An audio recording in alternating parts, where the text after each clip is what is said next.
Olá, você acompanha a partir de agora mais um Momento ABEA e hoje a gente vai falar sobre algo muito interessante, porque a gente veio acompanhando aí a reforma trabalhista, muita gente ficou preocupado, muita gente ficou insatisfeito, ficou com medo e hoje a gente vai falar com o Tarso da LTA. Aí você fala assim, mas o que tem a ver o Tarso com isso? Não é segurança do trabalho? Não são exames admissionais e demissionais? Tem tudo a ver, gente, porque a gente está falando de reforma trabalhista e a gente está falando da segurança do trabalhador e tudo isso acaba englobado, não é verdade? Exatamente. A reforma trabalhista, ela veio, alguns dizem que veio para melhorar algumas coisas e realmente melhorou algumas coisas e outros dizem que está atrapalhando em algumas outras coisas. Em relação ao empresário, eu acredito que vai melhorar um pouquinho para o empresário, porque se tornou uma relação mais igualitária em relação às ações trabalhistas, né?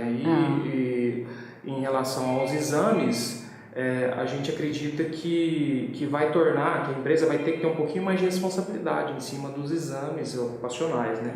Exame admissional, que é o pré-admissional, né? O demissional, os periódicos, né? Então a empresa vai ter que ter um pouquinho mais, além de todo cuidado que já tem que ter, né? Vai ter que ter um pouquinho mais de cuidado em relação a esses exames. A medicina ocupacional, a medicina do trabalho.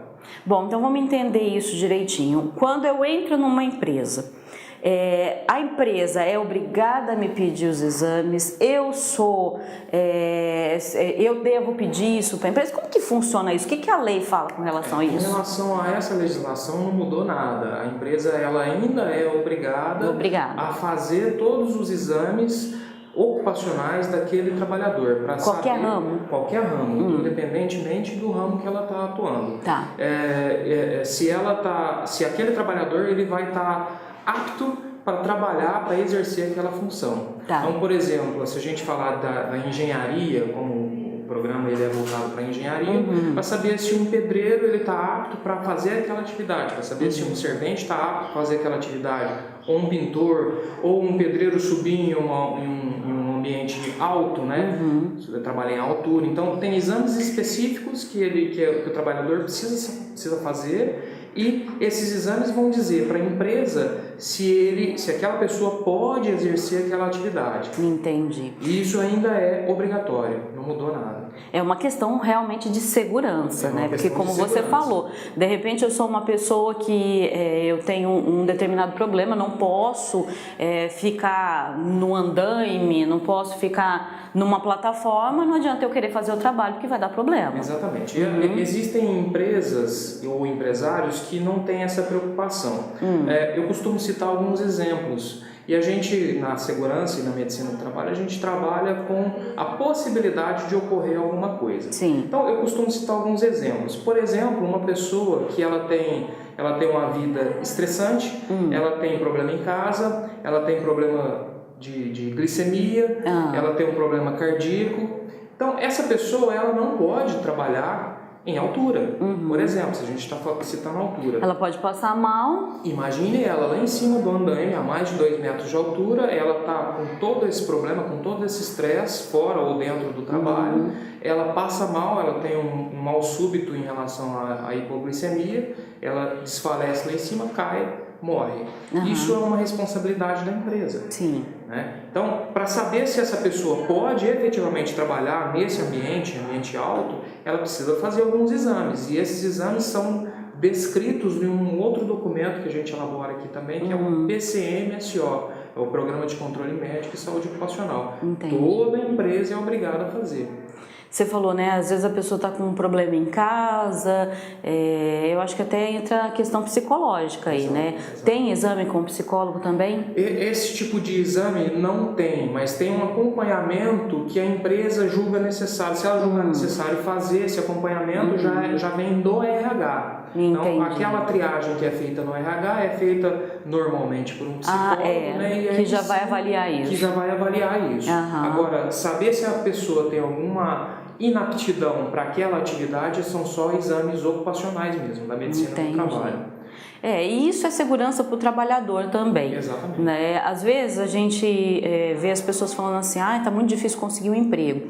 E aí a gente até entra numa outra questão. não consegue emprego porque não tem qualificação. Exato. Não consegue emprego porque não tem experiência. E não consegue o emprego porque não tem o que você acabou de falar, a aptidão para desenvolver aquele determinado trabalho. Né? Então, tudo caminha junto. Exatamente. A gente tem visto algumas pesquisas.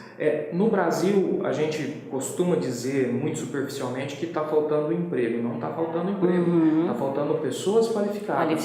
O emprego tem bastante até, mas a qualificação da pessoa ou do trabalhador está faltando. Então a gente está tendo um desequilíbrio aí.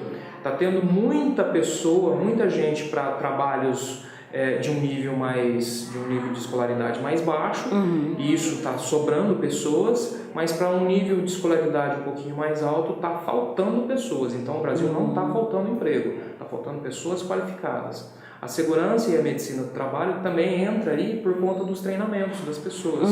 A pessoa ela pode ser treinada para ser um operador de máquinas, um operador de pá carregadeira, um operador de bobcat, uma mini escavadeira.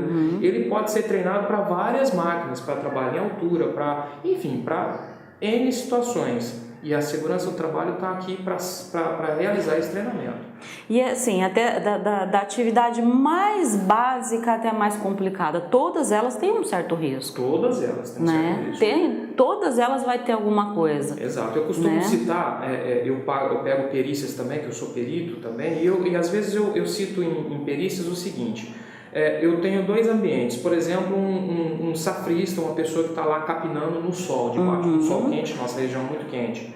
Às vezes essa atividade é muito menos penosa do que a atividade de um bancário dentro do ar-condicionado, porém ele tem um nível de estresse tão grande que ele sofre muito mais ocupacionalmente do que aquela pessoa que está sob uma atividade de capina, por exemplo, sob o sol, que ele pode efetivamente parar aquela capina e descansar debaixo de uma árvore. E ele não tem estresse praticamente nenhum naquela atividade. Então, se a gente for comparar grosseiramente, a atividade do bancário dentro de um ambiente confortável, que é o ar-condicionado, uma cadeira bem regulada, ele é muito mais penoso do que a atividade de uma pessoa que está só capinando, que não tem estresse quase que nenhum, e pode descansar debaixo de uma sombra de uma árvore. E geralmente quase não se leva isso em consideração, né? Principalmente o empregador, né? Ele, às vezes ele não consegue enxergar essa diferença. Exato. O estresse do dia a dia também é muito preocupante. Muito preocupante. Né? O estresse do dia a dia, ele tem que ser avaliado, ele tem que ser avaliado o estresse no trabalho também, porque hoje a gente está vendo um monte de ação por assédio moral, assédio no trabalho, esse tipo de situação de forçar o trabalhador. Hoje está todo mundo precisando trabalhar, isso é fato, mas tem situações que você está forçando o trabalhador a fazer atividades e a ser tão pressionado, e a gente vê isso muito em banco, ser tão pressionado com metas a serem cumpridas que a pessoa ela se desgasta de uma tal forma que ela não consegue trabalhar mais. Exatamente. Mesmo aquele ambiente tendo muito menos riscos aparentes dentro de um banco do que uma pessoa capinando ali, tem risco do sol, calor, tem risco de acidente com animais peçonhentos. Então, o ambiente, talvez ele não é tão agressivo assim quanto a atividade dele, né? Agora, uma coisa que a gente viu aí que gerou polêmica na reforma trabalhista foi o seguinte: o que a reforma dizia com relação às grávidas. Exato. Né? Principalmente com relação à insalubridade. Sim. A grávida, ela pode pedir um exame para mostrar que aquele ambiente dela não é propício para o trabalho dela? Como que funciona isso? Essa questão da grávida em ambiente insalubre, a lei em si ela foi criada para que haja um acordo entre as duas partes, de não ficar tão engessado quanto era antigamente, antes de novembro agora. Então, o que a grávida pode fazer numa condição que ela está entendendo que ela está prejudicando a gravidez dela? Ela pode pedir que o médico dela examine para saber se aquela gravidez é de risco, associando com o ambiente que ela está exposta. Sim. Ela, de qualquer forma, ela não vai poder estar exposta a um produto químico, por exemplo, um produto químico que pode gerar algum problema para o bebê dela. Isso, tá claro, não pode. Mas de quem tem que partir disso? Dela e do médico dela. E aí o médico dela vai prescrever que ela não pode ficar naquele ambiente. Agora, um ambiente insalubre são vários. Por exemplo, um ambiente ruidoso. Esse ambiente ruidoso, ela pode trabalhar nesse ambiente ruidoso e sem fazer mal para o bebê dela, desde que ela se equipe. Por exemplo, com os EPIs, com o protetor auricular. Porque o ruído está afetando o conjunto auditivo dela e não do bebê. O bebê está num ambiente mais protegido ali e o ventre da mulher é para isso mesmo. Então, há ambientes que ela pode efetivamente trabalhar. A legislação trabalhista ela veio para corrigir algumas distorções desse tipo, entendeu? Antigamente não podia de forma nenhuma. Aliás, né, voltando à questão do IPI, a gente até conversou em um outro programa, a gente vê que muitas pessoas falam assim, não vou usar o IPI porque incomoda. Desconfortável. Não vou ficar com esse protetor auricular, tá enchendo o saco isso daqui, vou tirar. E aí? A mesma coisa que a gente estava falando do óculos antes de começar, né? Gente, é a proteção, é o que vai te garantir. Se acontece, com relação ao protetor auricular, a pessoa vai perdendo a audição ao longo do tempo, ela não tem como, reverter isso e nem reclamar da empresa porque ela não quis usar. Exatamente. Agora, num ambiente de trabalho que você tem que usar um óculos de proteção e você não usa e acontece um acidente, a culpa é do funcionário. Então, a gente tem várias... É até bom a gente entender isso. Tem vários entendimentos sobre isso. A empresa ela é obrigada a manter um ambiente saudável para o trabalhador. Se ela não consegue manter, ela tem que neutralizar ou gerenciar esse ambiente através dos EPIs. Mas também ela é obrigada a treinar o trabalhador para que ele use efetivamente, ela é obrigada a cobrar e é obrigada a trocar. Então, a gente falar que é totalmente culpa do trabalhador, muitas vezes não é. Porque às vezes a empresa ela não dá a condição para que aquele trabalhador ou use aquele EPI ou use de uma forma correta. Por exemplo, uma máscara, um protetor facial, um respirador facial. Se a pessoa não for treinada para aquilo, ela não vai ser eficiente. Então, a pessoa com barba, como eu estou hoje, não é para usar máscara, por exemplo, né? Porque vai passar entre os pelos aqui, vai passar o ar, o contaminante. Agora, a pessoa ela tem que se conscientizar de que aquilo é um bem para ela e ela tem que utilizar. Essa questão de ser desconfortável da pessoa não utilizar, isso é costume. Eu já dei muito treinamento e já verifiquei que é assim mesmo, que a pessoa ela se acostuma a utilizar. Um protetor auricular, por exemplo, se ela começar a utilizar aquele protetor, ela vai se acostumar de uma tal forma que ela não vai querer tirar mais. Não vai querer ficar sem. Exatamente. Então, é uma questão de costume. E está aqui, de novo, a segurança do trabalho para treinar esse trabalhador, para mostrar para ele que aquilo faz bem para ele e que é um bem para ele. É uma saúde para ele, é uma conservação da saúde dele.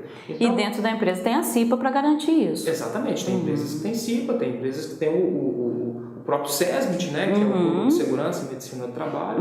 Então, tá ali para aquilo mesmo, é para isso que serve. Então, quer dizer, é uma questão de responsabilidade, tanto da empresa quanto do empregado, cada um tem que fazer a sua parte. Bom, Tarso, foi um prazer estar aqui com você de novo. Olha, o tempo passa rápido quando a gente conversa muito, né? Mas eu quero te agradecer por nos receber e tirar essas dúvidas, né? Porque com relação ainda à questão da reforma trabalhista, ainda tem muita gente com dúvida. E eu acho que quando diz respeito à medicina do trabalho, a gente tem que estar ciente também. Então, muito obrigada. A gente tem que cuidar da saúde do trabalhador sempre. Eu que agradeço. Isso aí, obrigada mais uma vez. E olha, hoje a Débora não está aqui com a gente, a nossa presidente, mas com certeza está em casa assistindo o programa e, claro, na próxima semana estará conosco aqui também no Momento ABEA. A gente vai ficando por aqui e, como você viu aí, né, o Momento ABEA levando informação para a nossa população a respeito de assuntos aí que todo mundo quer conhecer. Não se esqueça, na próxima sexta-feira, às 20h30, a gente volta a se encontrar aqui na Vale TV com mais um Momento ABEA. Até lá!